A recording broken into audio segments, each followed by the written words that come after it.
అందరికీ నమస్కారం.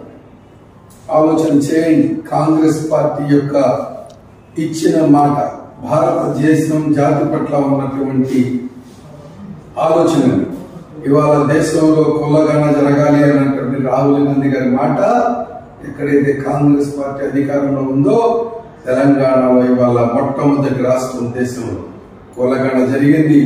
దాని ద్వారా రాజకీయ, ఆర్థిక, సామాజిక పరిస్థితులు మెరుగుపడిపోతా ఉన్నాయి. అదొకటే కాదు, సుప్రీంకోర్టు వారు తీర్పిచ్చింది దీంట్లో ఎస్సీ వర్గీకరణ జరిగించాలి అనేటటువంటి దానికి కూడా కట్టుబడ్డామని చెప్పి తెలంగాణ ప్రభుత్వం చేపట్టబోతా ఉంది.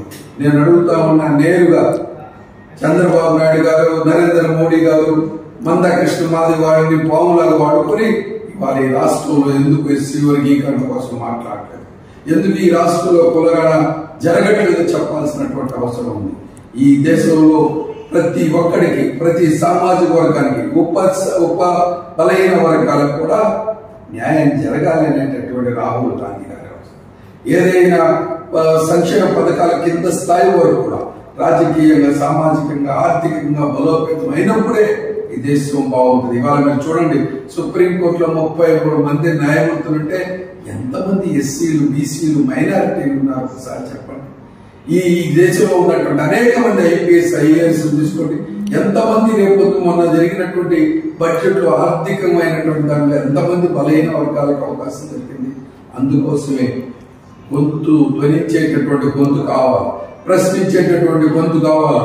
ఈ దేశంలో భారత జాతి ధ్వనించి, భారత జాతి ప్రశ్నించడం బట్టే దేశాన్ని స్వతంత్ర తీసుకురాగలిగాం.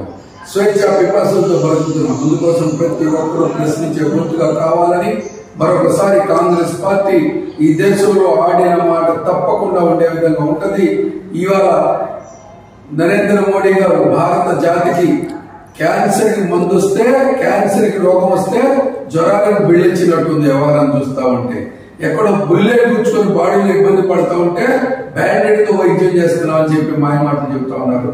దయచేసి అర్థం చేసుకుని ఇవాళ ప్రశ్నించే గొంతుగా తయారు అని చెప్పి మనస్ఫూర్తి కోరుకుంటూ మరొకసారి కాంగ్రెస్, తెలంగాణ కాంగ్రెస్ ముఖ్యమంత్రి మరి ఆ మంత్రి మండలిని మరి కులగణ జరిగినందుకు, ఎస్సీ వర్గీకరణ చేపట్టినందుకు హృదయపూర్వక అభినందనలు తెలియజేస్తాం.